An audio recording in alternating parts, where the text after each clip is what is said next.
En la propaganda norcoreana aparece el feliz ganador de un concurso al mejor trabajo del mundo.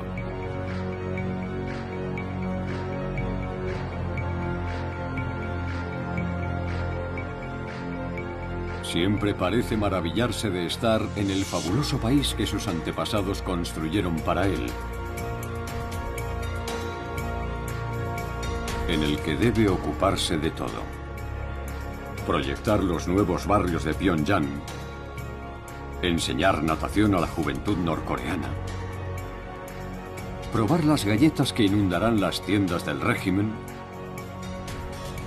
supervisar la gestión de las granjas avícolas estatales, dar instrucciones en las peluquerías.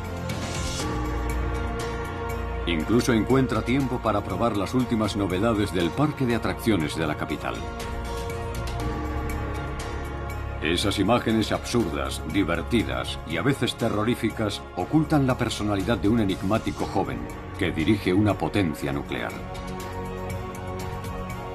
Kim Jong-un no concede entrevistas, así que vamos a preguntar a quienes mejor lo conocen, para intentar hacer su retrato. El último príncipe rojo.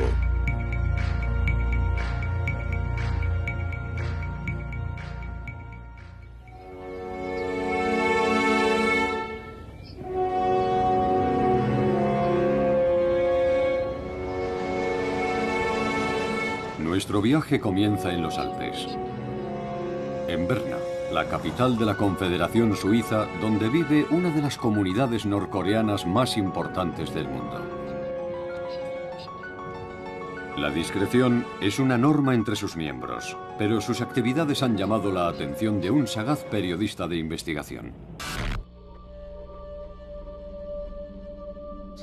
Existe una explicación histórica. Suiza es un país neutral. Es el país de la oficina de la ONU en Ginebra, de las organizaciones internacionales. Y los norcoreanos, por esa razón, siempre han tenido acceso a Suiza. También aprecian mucho la tranquilidad y el respeto por la esfera privada que impera en esta pequeña nación, donde hay escolarizados muchos hijos de personajes célebres. Esas fueron las razones que impulsaron a Kim Jong-il a enviar a sus hijos a Suiza. En estos documentos de la administración helvética aparece un tal señor Pak, para quien la Embajada de Corea del Norte solicita un visado y un permiso de residencia en Berna en 1992. La solicitud incluye a sus hijos Chol, Un y Mian. Los nombres apenas han sido modificados y las fechas de nacimiento encajan. El señor Pak es sin duda Kim Jong-il, el dictador norcoreano. Sabían que sus hijos estaban aquí, conocían su verdadera identidad, pero los suizos consideraban que más que un problema, aquello era una oportunidad. ¿Por qué? Porque querían mantener los lazos con un país que había roto relaciones con los demás.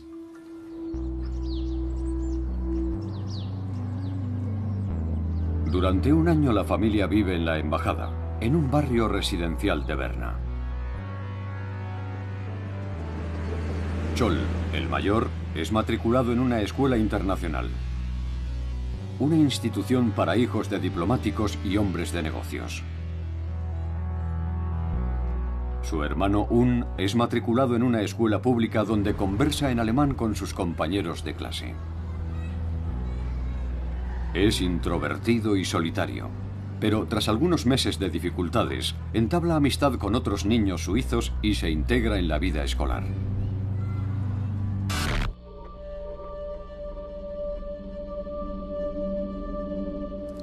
El rendimiento escolar de aquel muchacho no era malo.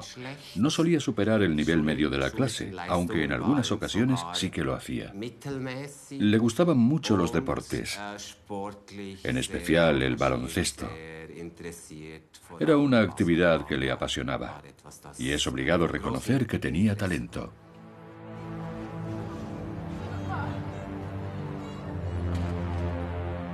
La familia Pak ocupa un piso sencillo cerca de la escuela. Visitarlo hoy resulta imposible. Pero las imágenes disponibles en una página inmobiliaria muestran el interior clásico de una familia de clase media. En el barrio, los niños disfrutan de una vida más libre con sus amigos. En el colegio reciben clases sobre la democracia helvética e incluso visitan el Parlamento suizo. Muy pronto hizo amigos, a los que muchas veces invitaba a jugar en su casa con la consola de videojuegos. Kim Jong-un también practicaba a menudo el baloncesto con sus amigos del barrio, no solo con los del colegio. Lo hacía casi todas las tardes. Dicen que se le daba bien y que disfrutaba mucho en el terreno de juego, como todos los chicos de su edad. El joven Un y el actual Kim Jong-un parecen muy distintos.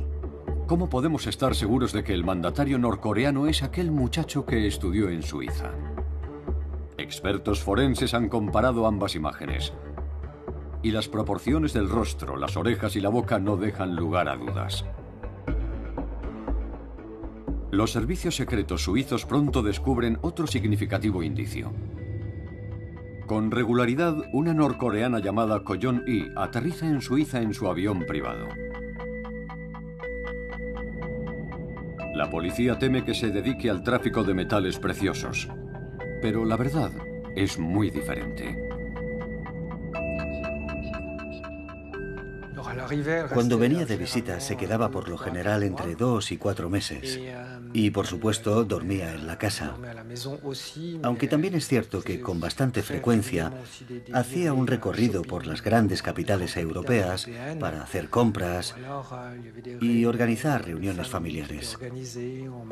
Una de esas reuniones tuvo lugar en un hotel de Interlaken, donde se congregó toda la familia. En los años 90, la vida privada de Kim Jong-il es un secreto de Estado. Nadie sabe que ha tenido al menos 3 compañeras y 4 hijos. El progresivo deterioro de su salud inquieta a los países vecinos que temen la crisis que podría provocar su desaparición repentina. Sin embargo, en el seno de la familia todo parece dispuesto. Kim Jong-nam es el sucesor natural según la tradición confuciana. Pero el primogénito cae en desgracia al ser detenido en Tokio de forma vergonzosa cuando intentaba entrar en Japón con un pasaporte falso para visitar Disneylandia con su familia.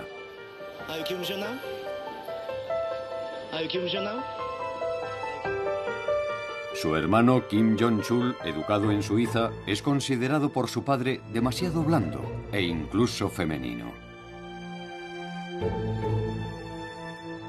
Kim Jong-un aún es joven, pero es el hijo de Ko Yeon-hee, el gran amor de Kim Jong-il. Una antigua bailarina que se mueve a sus anchas entre los bastidores del régimen.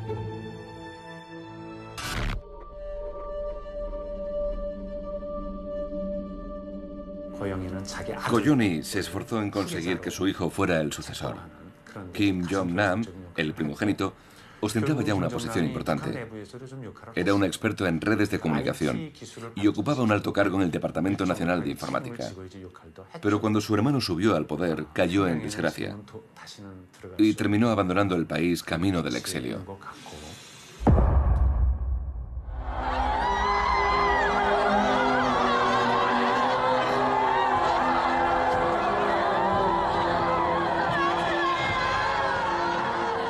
El 28 de diciembre de 2011, toda Corea del Norte llora su pérdida.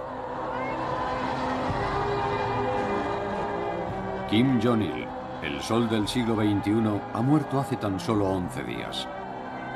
Tiempo de sobra para poner en marcha la lacrimosa puesta en escena de su funeral. Un acto fúnebre que supondrá la consagración de su hijo, presentado públicamente a los norcoreanos un año antes.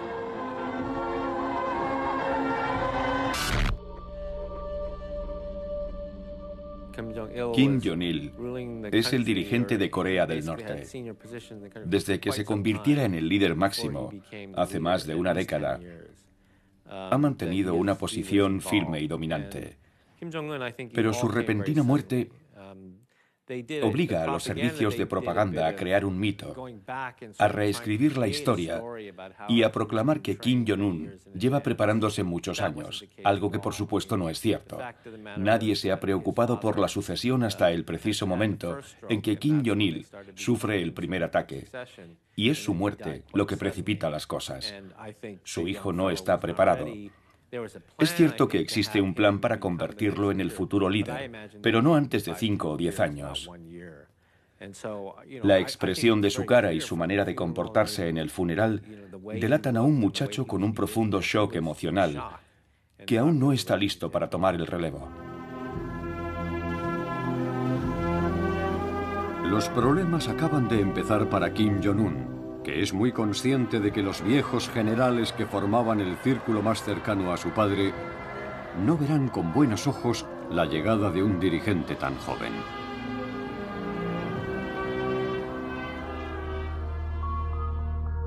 Kim Il-sung, el fundador del país, ganó su legitimidad dirigiendo la guerrilla antijaponesa durante la Segunda Guerra Mundial.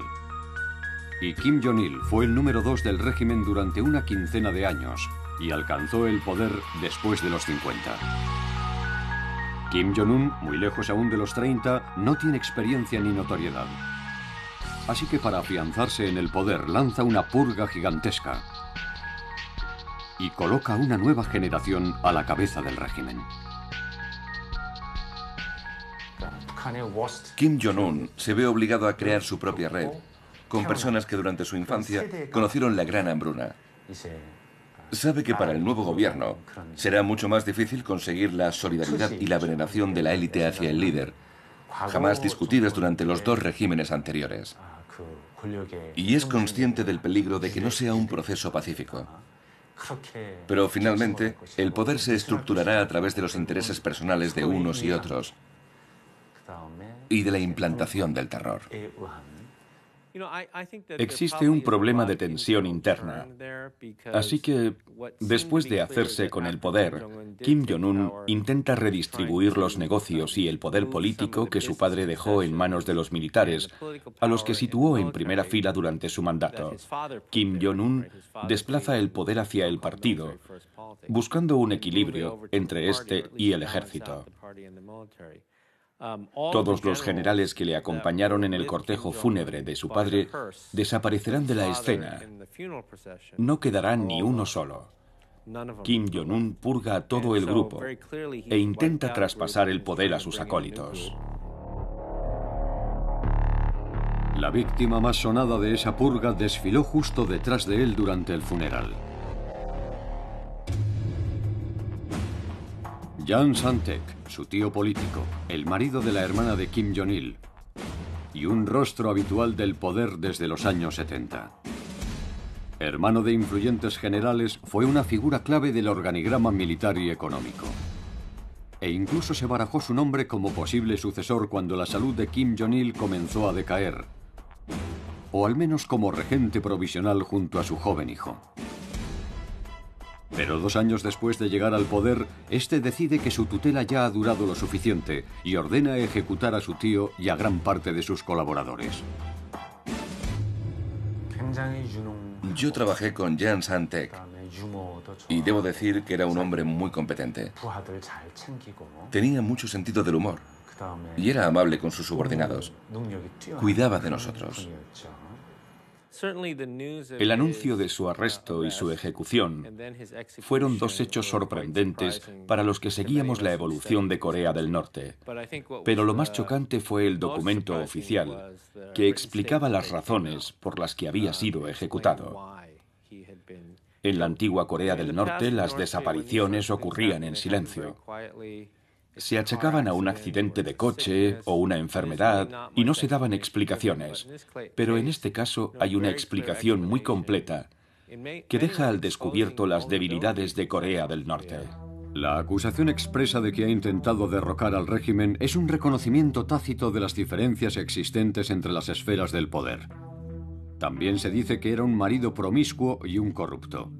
Y los rumores sobre su malsano gusto por las jovencitas son confirmados por la prensa oficial.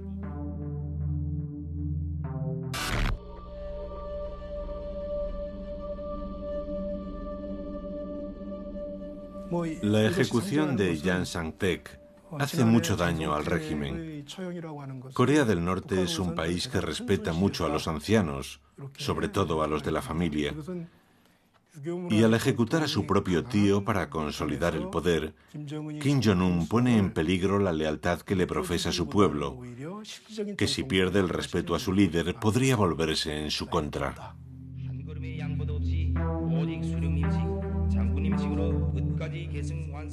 Para cerrar la transición y reprimir a la vieja guardia del régimen, Kim Jong-un elige el terror.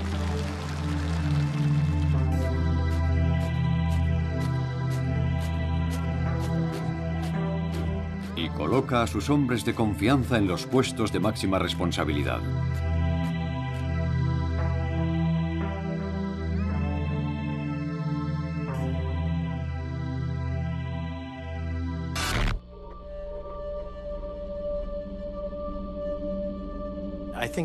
Kim Jong-un toma el mando. Es el único que maneja los hilos. En el sistema que él implanta, solo puede haber un jefe al que todos deben demostrar su lealtad incondicional si quieren sobrevivir.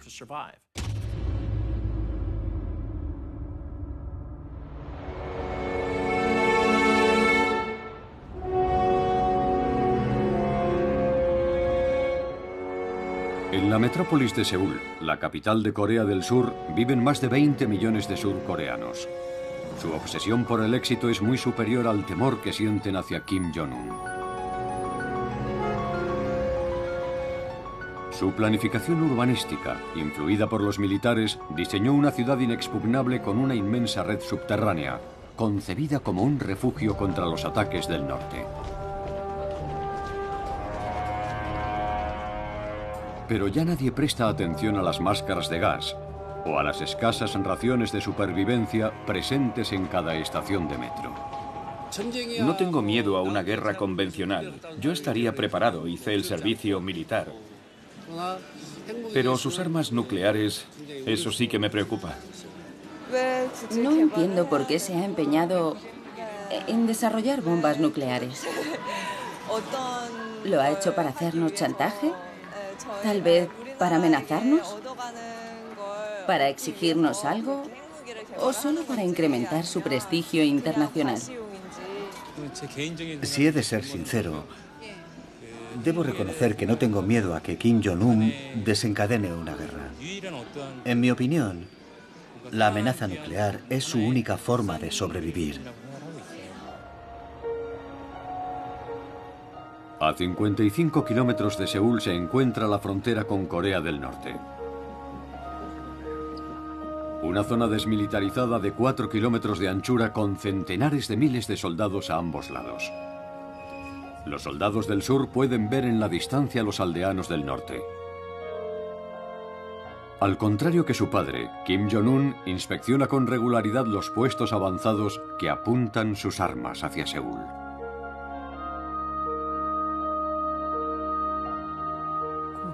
Desde el comienzo de su mandato, Kim Jong-un se ha mostrado mucho más agresivo y violento que su padre, el difunto Kim Jong-il. Su política militar es pública y sus intenciones muy claras. Él pone todo el énfasis en operaciones planeadas y concebidas para buscar el enfrentamiento con Corea del Sur. Ha colocado a su ejército en un estado cada vez más combativo. Una tendencia que es bien visible en las maniobras y simulacros que impone a las fuerzas norcoreanas. La primera aparición de Kim Jong-un en la propaganda estatal tiene lugar un año antes de la muerte de su padre.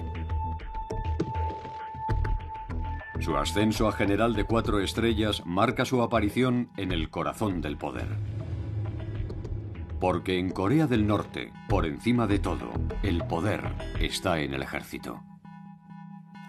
Siguió un curso de unos 6 meses en la Academia Militar, donde fue ascendiendo de graduación.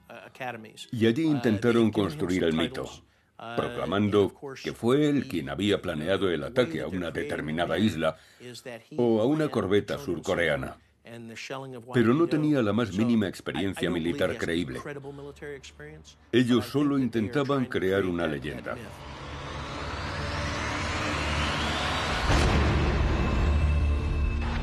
Le nombran general de 4 estrellas con ocasión de la Asamblea del Pueblo. Es un requisito necesario para la futura transición, pero se le concede a alguien sin ninguna experiencia. La propaganda dice que es un experto en artillería, y se intenta crear la leyenda de que es un gran soldado y un gran militar. Pero yo estoy seguro de que a los verdaderos militares les desagrada que un joven sin ninguna experiencia reciba de golpe las 4 estrellas de general y pase a ser considerado uno de los más altos dirigentes del ejército de su país.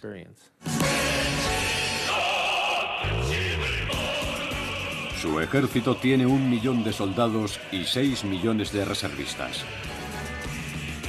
El gran líder se esfuerza en mantener la moral de las tropas inspeccionando cada unidad.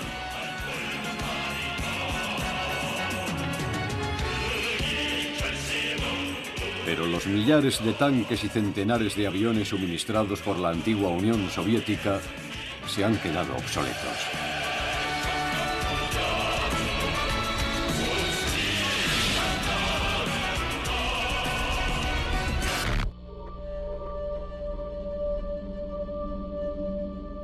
Entre Pyongyang y Seúl hay 195 kilómetros y unos 55 entre Seúl y la frontera.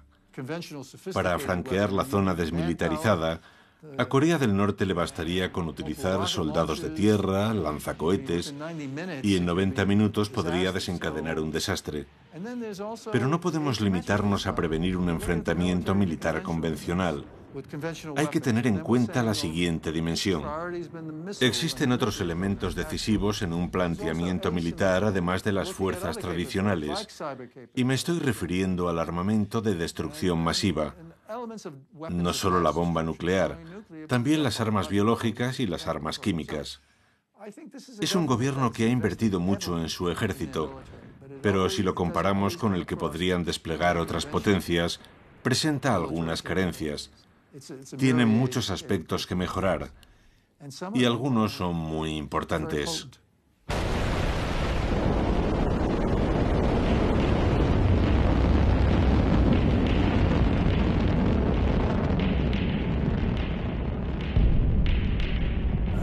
Por supuesto que deben preocuparnos los grandes avances de Corea del Norte en el campo nuclear, en el que ya es la 9ª potencia.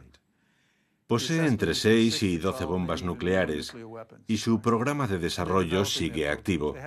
Tiene un sistema de enriquecimiento de uranio, su propio sistema de misiles, los Scud, los Noda, y están fabricando el nuevo KN-08, que es un misil balístico intercontinental propulsado con combustible sólido. Corea del Norte sigue desarrollando su programa nuclear, lo que podría tener gravísimas consecuencias en la proliferación y el comercio de algunos de esos materiales. El programa nuclear fue el gran proyecto de Kim Jong-il, y su hijo decide seguir sus pasos. Consciente de que su arsenal convencional es inferior al de sus adversarios, tener la bomba atómica se convierte en una obsesión. A pesar de las protestas internacionales, Kim Jong-un se centra en su desarrollo, convencido de que el ingenio nuclear es el único seguro de vida para el régimen.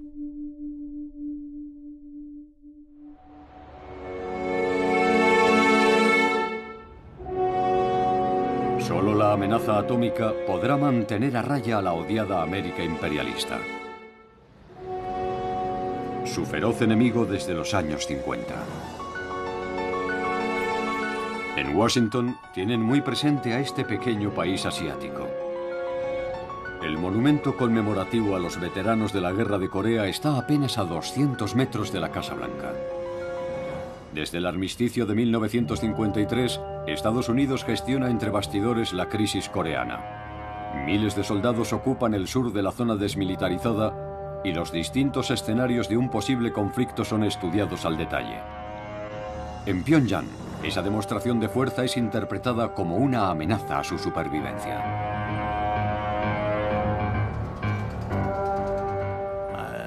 Temen una caída similar a la de Ceausescu, a la de Gaddafi o a la de Saddam Hussein.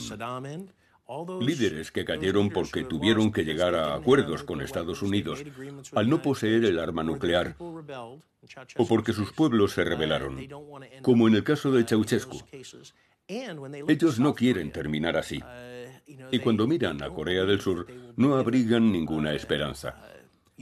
Corea del Sur es un país democrático que ha juzgado y encarcelado a sus propios presidentes. No es difícil de imaginar qué harían con los líderes norcoreanos, teniendo en cuenta las atrocidades y los crímenes contra la humanidad que su régimen ha cometido.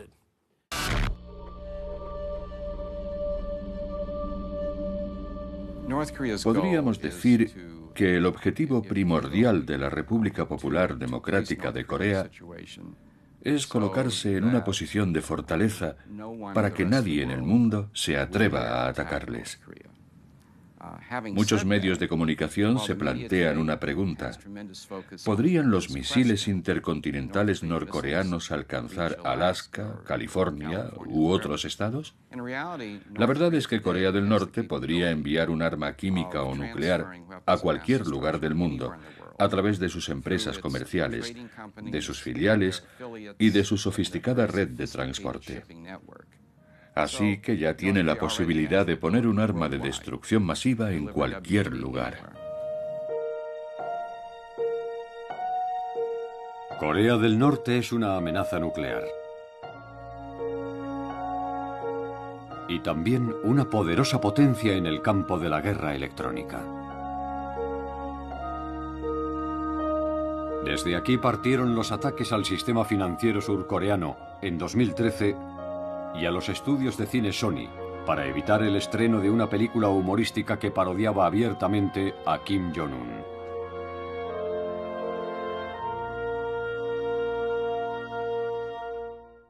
Muchos de los que negociamos con Corea del Norte sentimos un gran respeto por sus capacidades. Quienes han pasado solo unos días allí proclaman que es un país que ni siquiera puede alimentar a su pueblo, que hay escasez y malnutrición. Y es cierto que su desarrollo económico es mínimo y el sistema de distribución estatal no funciona. Si comparamos el norte y el sur, no hay color. Corea del Sur es un país moderno con un considerable Producto Interior Bruto y una renta per cápita elevada. Corea del Norte sigue atrapada en los años 60 y sigue debilitándose desde que alcanzara su auge. Pero esto no debe inducirnos a subestimar su capacidad. Cuando los norcoreanos concentran su talento, son muy eficaces. Un buen ejemplo es su esfuerzo en el desarrollo nuclear. Muchos vaticinaban que nunca podrían enriquecer uranio con centrifugadoras, que era demasiado complicado, pero lo consiguieron. También han implementado su sistema de misiles y han multiplicado su capacidad cibernética. Cuando se concentran en algo, siempre lo consiguen. Sí, el acceso a Internet está restringido y además es lento, pero en cuanto tengan técnicos cualificados y posean las herramientas indispensables, obtendrán grandes resultados. Yo siento un gran respeto por la forma en que, cuando se proponen algo y ponen los medios necesarios, desarrollan nuevas capacidades.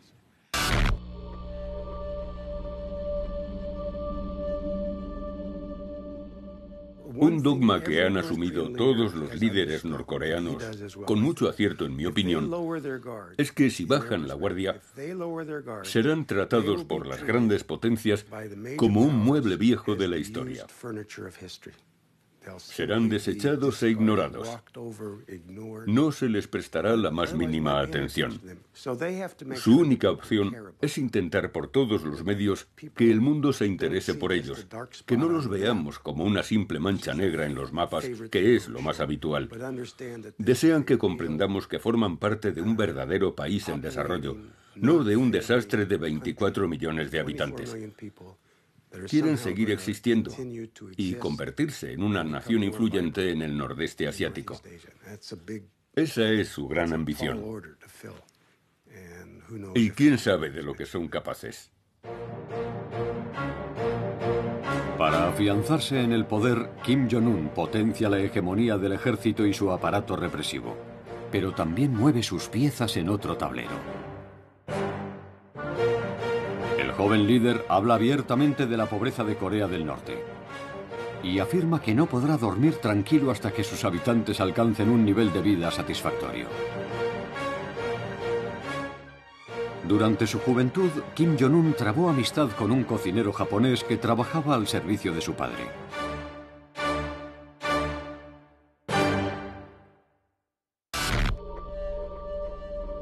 Kenji Fujimoto recuerda hoy las confidencias nocturnas del futuro dictador. Una noche empezamos a charlar a las 11:10. Cuando terminamos de hablar, volví a mirar mi reloj y descubrí que eran casi las 5 de la mañana. Hablamos de muchas cosas. En cierto momento me comentó: he estado en Europa, en Asia y también en Japón. Y en las tiendas y supermercados hay toneladas de alimentos. Pero en mi país casi no hay nada. Es necesario que hagamos algo al respecto. Después dijo estas palabras: en mi opinión, deberíamos seguir el ejemplo de la política de China.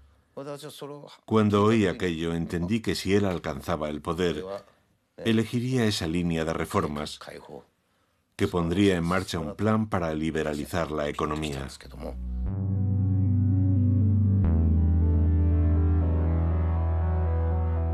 Día tras día, Kim Jong-un es presentado como el responsable de la reactivación de la agricultura y la economía norcoreana.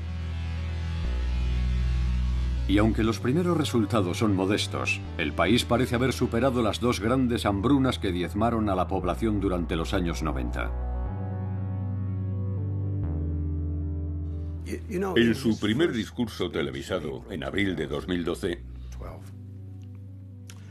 tuve la impresión de que uno de sus primeros objetivos era convencer a su propio pueblo y al resto del mundo de que allí nacía una nueva Corea del Norte y de que las penalidades pasadas habían quedado atrás.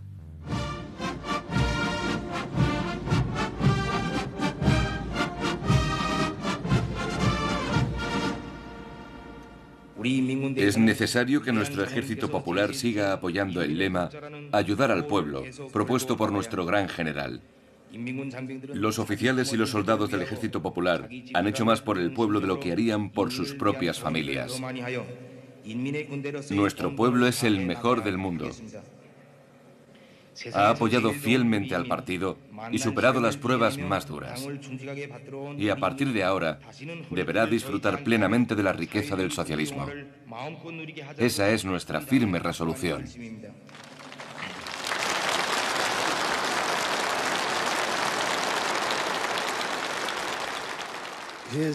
Él se concentra en el futuro. La pregunta es si será capaz de construir la Corea del Norte que desea.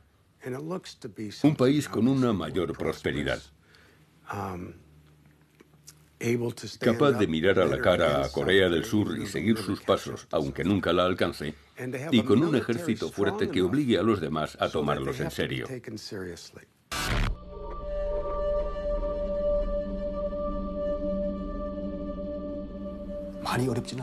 Los norcoreanos ya no viven en la miseria más absoluta. La hambruna ya pasó. Hoy se vive de forma digna. Y aunque existe un desfase entre los ricos y los pobres, no hay una pobreza extrema. En Occidente circulan imágenes horribles de norcoreanos hambrientos. Pero son imágenes de hace 10 o 15 años. Eso ya no ocurre. Mientras hablamos, Corea del Norte continúa evolucionando. Se están produciendo cambios increíbles. Kim Jong-un ha autorizado a un impensable número de personas a salir del país para aprender los rudimentos de la economía, para estudiar el comercio internacional y para aprender a llevar a cabo la transición desde una economía controlada a una economía de mercado. Es un cambio de actitud extraordinario. Muchos norcoreanos pueden viajar a Singapur para aprender los rudimentos de los negocios. Van a Hong Kong, a Vietnam. Ahora mismo hay norcoreanos en Canadá estudiando la economía internacional. Y al mismo tiempo, un creciente número de extranjeros, entre los que incluyo a algunos procedentes de Singapur, viaja a Corea del Norte para hablar de posibles negocios. Ha amanecido un nuevo día, en un mundo nuevo. Y de momento es imposible imaginar qué significa eso y hasta dónde podrán llegar. Por lo poco que sabemos, por personas que han estado no solo en Pyongyang, sino también en el campo, se están destinando muchos más recursos para el desarrollo. Vivienda, infraestructuras, alimentación. Y al parecer en las zonas rurales se están llevando a cabo algunas reformas destinadas a mejorar las condiciones de vida y las cosechas. Nada de todo esto implica un paso decisivo. Y es posible que las personas que dirigen esos cambios en Corea del Norte estén preocupadas por su continuidad, porque no está completamente claro que esas decisiones provengan de las más altas esferas, pero tienen un efecto acumulativo. Es una nueva economía en un cuerpo político nacido durante la Guerra Fría. Como cuando Deng Xiaoping, el pequeño padre de los pueblos, abrió China a los negocios. Pero en Corea del Norte, el control psicológico de la población está a otro nivel. ¿Podrá sobrevivir esta secta cerrada a los aún tímidos comienzos aperturistas? Corea del Norte puede aumentar la entrada de divisas con pequeños proyectos como el del monte Kungan o el parque industrial de Kaesong, destinado a empresas extranjeras, con proyectos que abran el país al libre mercado y que, además de incrementar los ingresos, no representen una amenaza para el control político. Es algo que ya hemos visto en otros lugares de Asia. Pero si la economía empieza a crecer, aparecerá la clase media y esta empezará a pedir más libertad política. Ha ocurrido en Taiwán, en Corea del Sur. Es un fenómeno muy común en la historia en Asia que para los norcoreanos representa una amenaza. Por eso no se atreven a dar grandes pasos en materia económica. Él es un joven que vivió en Suiza, que fue educado en Occidente. Y tal vez, por esa misma razón, está convencido de que una mayor apertura podría poner en peligro su poder.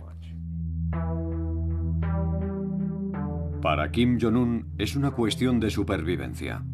Tras los años de miseria que conoció su padre, es preciso instaurar la esperanza para mantener la cohesión del país. Su permanente sonrisa, su sobrepeso, todo ayuda a resucitar la imagen de su querido abuelo Kim Il-sung. En Corea del Norte, hasta el niño más pequeño adora a Kim Il-sung. Él siempre será el gran líder. En su época, el pueblo comía bien. No sufría la miseria que asoló el país tras el ascenso al poder de Kim Jong-il. Por eso Kim Jong-un intenta demostrar que no es como su padre, sino como su abuelo, a quien todo el mundo ama. Por eso lo imita tanto.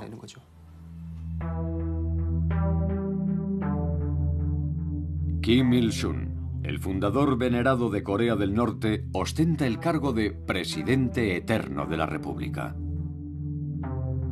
Durante su mandato, el desarrollo de Corea del Norte superó en ocasiones al de Corea del Sur gracias al apoyo de Moscú. Pero con la caída del bloque soviético, la economía se hundió, provocando la llegada de una terrible hambruna que alcanzó su auge bajo la jefatura de Kim Jong-il.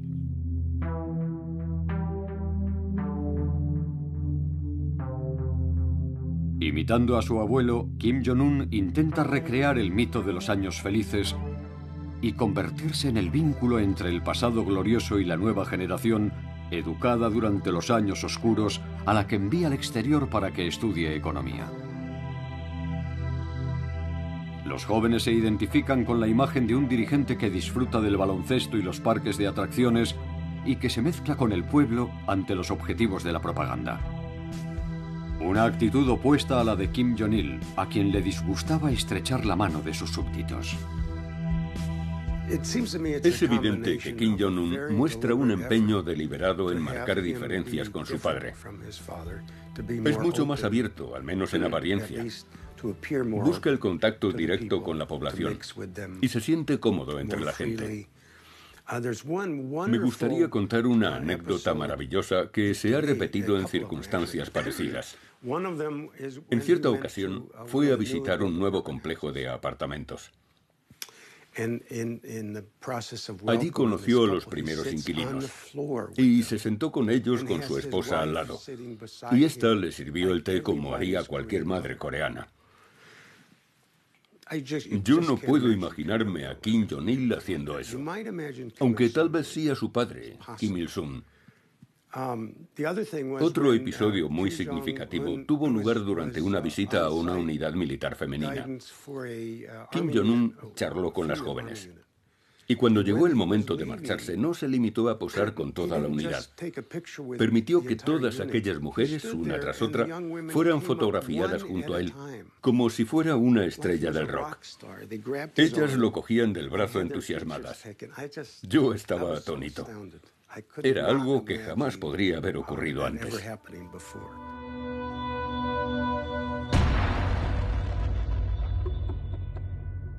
Otro hecho igualmente inimaginable habría sido oír la voz de Kim Jong-il. Durante su mandato, la propaganda solo mostró fotografías o películas mudas. Ni un solo discurso público. Kim Jong-il no podía hablar. Era tartamudo, no podía expresarse en público. Yo pude oír su voz una sola vez, detrás de una puerta, mientras despachaba con su Estado Mayor. Y balbuceaba. Tenía problemas de lenguaje. Sin embargo, Kim Jong-un sí que habla. Y suena igual que su abuelo. Él imita su voz. Por eso, al principio, algunos decían que Kim Il-sung había resucitado. Casi parece un actor recreando su imagen.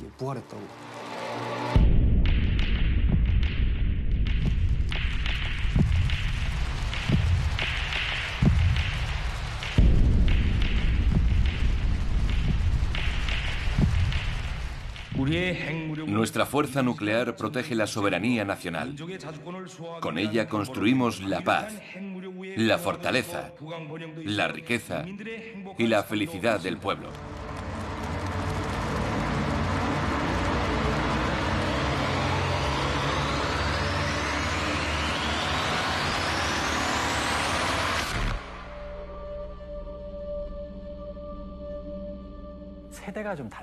Lo primero que observamos al comparar al padre con el hijo es una gran brecha generacional. Kim Jong-un y Kim Jong-il tienen estilos muy diferentes. Kim Jong-un estudió en el extranjero, lo que le otorgó una imagen mucho más acorde a los criterios internacionales. También lleva una vida más formal y abierta que Kim Jong-il, que se casó con demasiadas mujeres y que odiaba exhibir a su esposa y a sus hijos. Kim Jong-un no es como su padre. En mi opinión, intenta convertirse en un mandatario con un estilo propio, pero más normal, menos exótico.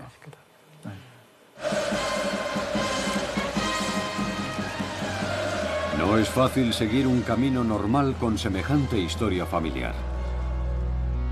Pero Kim Jong-un parece haberse decantado por la transparencia en lo relativo a su matrimonio. Su esposa le ha acompañado en numerosos actos por todo el país. Su aspecto es siempre impecable e incluso se permite discretos toques de lujo en su vestuario. Por fin, Corea del Norte tiene una primera dama, un emblema de la modernidad y la distinción. Una actitud opuesta a la de su padre Kim Jong-il, que lejos de las miradas seleccionaba sus múltiples parejas entre las artistas del régimen. Un elenco concebido como un auténtico harén para el amado líder. La madre de Kim Jong-un salió de sus filas al igual que su actual esposa, que era cantante. Su despertar sexual se hizo evidente en la etapa final de su adolescencia.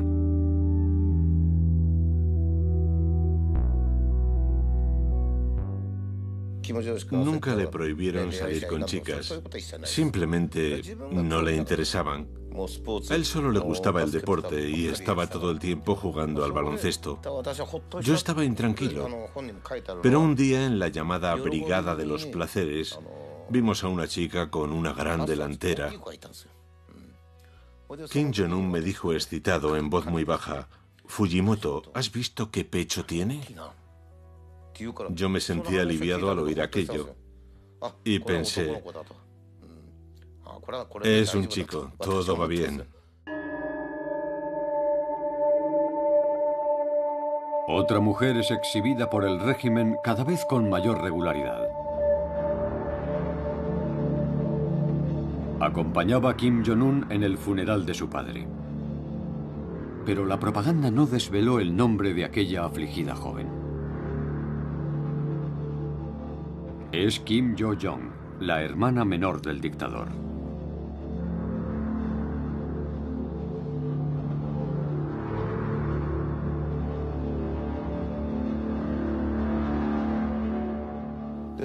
Cuando eran pequeños y estaban jugando, a veces a ella se le caían los pantalones. Kim Jong-un siempre estaba pendiente y le decía: «Cuidado, cuidado». Y él mismo ayudaba a su hermana a ponérselos bien. Él la quería mucho. Y ahora que son mayores, su afecto es aún mayor. El general Kim Jong-il también quería mucho a su hermana menor, la tía de Kim Jong-un. Así que es un sentimiento que ambos compartían. En eso sí que se parece a su padre. Me resulta interesante que se rodee de tantas mujeres de carácter. En una ocasión fue a inaugurar un parque de atracciones. Y lo hizo acompañado por su esposa, por su tía, la hermana de Kim Jong-il, y por la última compañera de su padre, una mujer de fuerte temperamento. También asistieron otras dos damas cuyos nombres no recuerdo, lo que demuestra que el suyo no es en absoluto un sistema patriarcal. Él escucha a las mujeres. Kim Jong-un prepara a su hermana para que le sustituya cuando se vea aquejado por algún problema de salud.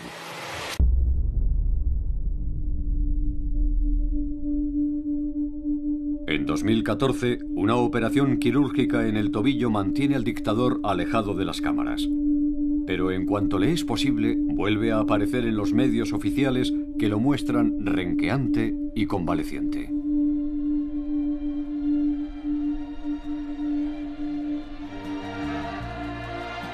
Una actitud sorprendente muy alejada de la cotidiana imagen del Dios vivo que incluso a él parece incomodarle. Como cuando los soldados a los que visita se lanzan a su encuentro, haciendo gala de un entusiasmo irracional.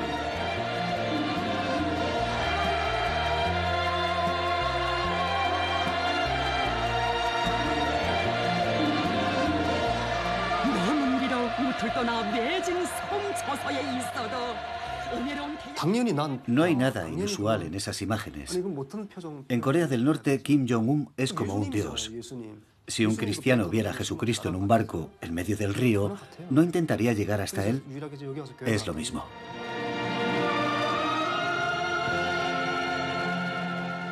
Que le presenten como el gran líder capaz de convertir las granadas en piñas y desplazarse a gran velocidad, y que proclamen que incluso los elementos se postran ante él, por supuesto que no resulta serio ni creíble. Pero cuando alguien es bombardeado una y otra vez con canciones, vídeos e historias conmovedoras y grandiosas, termina absorbiendo ese mensaje. Es lo que se llama psicología de las masas.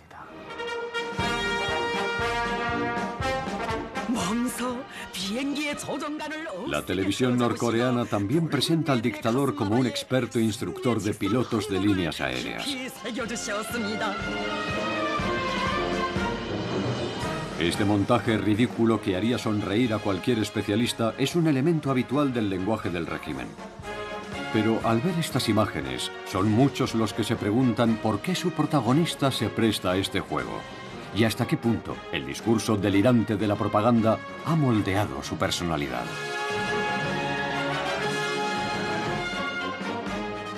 Ves a un hombre humano y abierto que sonríe a la gente y piensas, ¿cómo puede portarse así con su pueblo? ¿Cómo pudo ser tan cruel con su propio tío?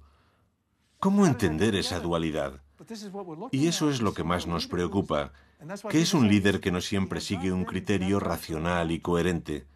En ocasiones parece un hombre muy humano, con cierto carisma, pero otras veces se muestra brutal. ¿Cómo es posible?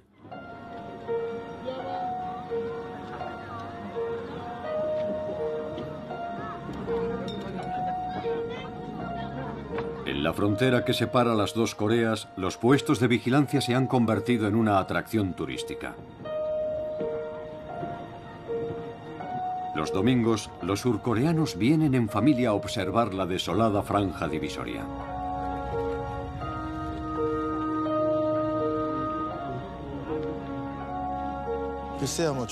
Es imposible saber lo que el destino nos depara. Tampoco disponemos de mucha información sobre Kim Jong-un. Pero contemplar esto me induce a pensar que va a estar mucho tiempo en el poder. Alemania terminó reunificándose y, en mi opinión, para que Corea se convierta en un país próspero e importante, será necesaria la reunificación. Kim Jong-un es demasiado joven y eso es lo que más me preocupa. Su juventud acentúa su carácter agresivo e inestable. Para mí es un hombre muy peligroso.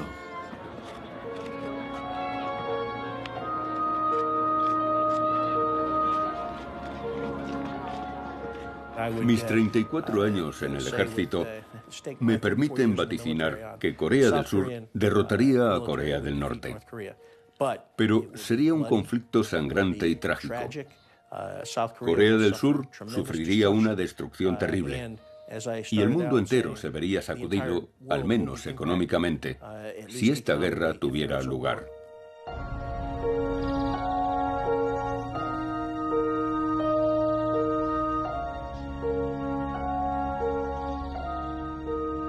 ¿Existe alguna posibilidad de que caiga esta frontera, la última de la Guerra Fría?